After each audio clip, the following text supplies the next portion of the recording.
Maka dengan ungkapan kata-kata seperti apa, saya menggambarkan kondisi Jawa Barat kali ini, khususnya di 2025 ini, yang telah menghapus, meniadakan bantuannya, sekali lagi menghapus bantuannya kepada masjid, pesantren, madrasah, majelis taklim, dan apapun itu yang berhubungan dengan keagamaan, khususnya agama Islam. Pemerintah sekarang sepertinya lebih memilih tontonan daripada tuntunan. Itu sebenarnya nggak gitu bang ya. Abang ini yang nggak paham ya. Abang ini yang kemarin-kemarin mendapat dana hibah, terus kemudian sekarang dana itu lagi ditunda sementara bang. Jadi untuk pemerataan. Kemarin waktu abang dapat, abang nggak ngoceh. Padahal pesantren-pesantren yang lain tidak dapat bang. Itulah ya. Kini giliran Kang Deddy Mulyadi ingin meratakan agar rata semuanya pondok pesantren, malah justru jadikan prioritas. Abang tuh kalau nggak paham, pahami dulu bang konteksnya, bukan asal jeplak, asal ngomong semacam itu bang ya. Jadi abang jangan menggiring opini masyarakat bahwa Kang Deddy itu seakan-akan tidak pro terhadap Islam. Jangan kayak gitu bang. Abang ini jangan-jangan abang juga Pak Alawi juga ini, abang ini pendukung Pak Alawi gitu ya. Jadi kalau ada pemerintahan yang ingin membela rakyat, ingin menyetarakan semuanya untuk pesantren yang lain agar mendapatkan hak-haknya, itu kemudian abang framing sedemikian rupa gitu ya. Abang bilang dana hibah dicabut, semuanya dicabut. Bukan gitu. Jadi ditata ulang agar yang kemarin mendapat banyak sekali ya, sementara yang lain tidak dapat. Itu biar bisa merata bang.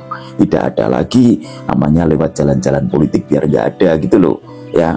Pahami dulu konteksnya, jangan asal ngomong aja.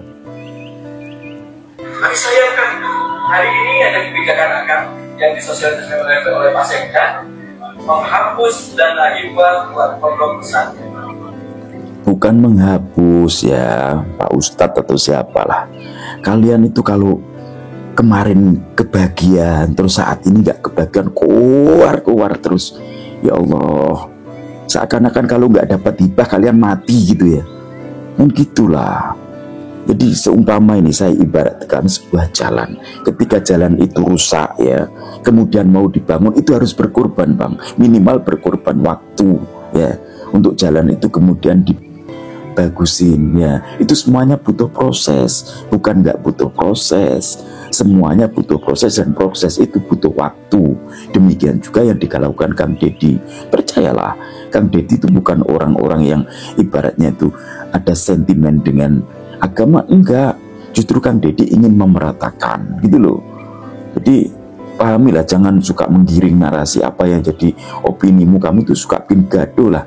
Dikasih pemimpin yang bagus, kamu seakan-akan nggak terima. Kemarin ada pemimpin yang kurang pro dengan agama yang lain, kamu diam saja. Janganlah kayak gitu.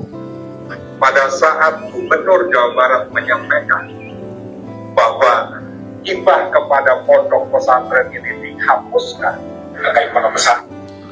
Kok hibah dihapuskan? Bukan dihapus ya Allah. Ini orang-orang kok pada dungu ya. Katanya wakil rakyat. Kemarin waktu pondok pesantren yang kecil-kecil tidak mendapatkan dana hibah, kalian kemana? Kalian pada diam semuanya kan? Aturan kalian yang berjuangkan itu, giliran sekarang ditangani sama Kang Deddy Mulyadi untuk diratakan, kalian bilang itu dihilangkan, kalian bilang itu dibekukan, kalian bilang itu semuanya nggak dapat anggaran lagi, kan kacau kan? Kemarin sudah diomong sama Kang Deddy Mulyadi bahwa ada salah satu yayasan yang disinyalir adalah yayasan punyanya sang orang yang mempunyai kuasa, itulah ya, salah satu orang yang punya kuasa di Jawa Barat, dan itu mendapatkan dana hibah banyak banget, sementara pondok pesantren yang lain, yayasan yang lain nggak dapat. Lah ini loh yang mau diratakan sama Kang Deddy Mulyadi biar lebih merata. Jadi janganlah menggiring opini. Yang dihilangkan untuk menerima bantuan hibah, saya perlu mendapatkan masukan dari masyarakat, dan tentunya saya memiliki sebuah catatan terkait. Jadi gini loh, maksud saya, ayolah bareng-bareng benahi ya Jawa Barat yang dulu carut marut, kini benahin lah. seperti Kang Deddy membenahi Jawa Barat. Sekarang ada pemimpin yang baik, kalian tetap merocos saja, seakan-akan kalian ini lebih paham pemerintahan, seakan-akan kalian ini orang-orang yang lebih peduli terhadap rakyat. Padahal sebenarnya enggak, kalian enggak peduli dengan rakyat, kalian hanya memikirkan golongan kalian sendiri. Yang politik juga demikian, memikirkan partainya. Sementara yang ada di yayasan mementingkan yayasannya, bukan mementingkan umat kalian, mementingkan kelompok kalian saja, mementingkan kelompok dan golongan kalian saja.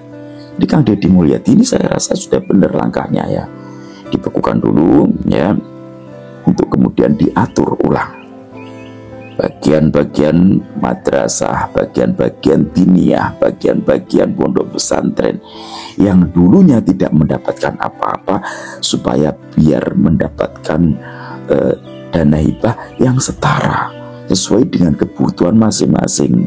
Bukan ada kesenjangan antara pondok pesantren yang satu dengan yang lainnya, itu kemudian berbeda pendapatan, atau justru yang satu dapat yang satu tidak, karena yang satu mungkin mendukung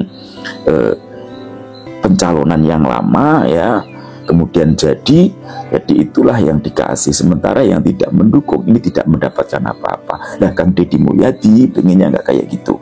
Siapapun yang dulu mendukung, yang dulu memilih, baik yang tidak mendukung ataupun tidak memilih beliau, itu semuanya adalah rakyat beliau yang harus disamaratakan. Baik yang sekarang ini mendukung program beliau maupun yang tidak mendukung program beliau, semuanya disamaratakan, gitu ya. Jadi maksudnya Kang Deddy, biar tidak terjadi kesenjangan sosial, tolonglah bapak-bapak yang cerdas, bapak-bapak yang pinter-pinter itu, tolong jangan suka menggiring opini masyarakat ya, jangan suka membuat narasi ya, yang mana bapak sendiri tidak paham, atau mungkin bapak sebenarnya paham, tapi karena bapak mungkin kalau dibikin kayak gini bapak nggak kebagian atau gimana, saya juga nggak tahu. Karena gini loh, suatu anggaran itu biasanya ini ya, banyak orang-orang yang elit itu ya, kemudian mendapatkan cipratan, makanya dia diam selama ini. Tapi begitu tidak mendapatkan cipratan karena mau disamaratakan oleh Kang Deddy dengan kuar-kuar. Kenapa kuar-kuarnya baru saat ini? Kemarin-kemarin kemana? Kemarin-kemarin tidur ya, itu ya. Janganlah kayak gitu.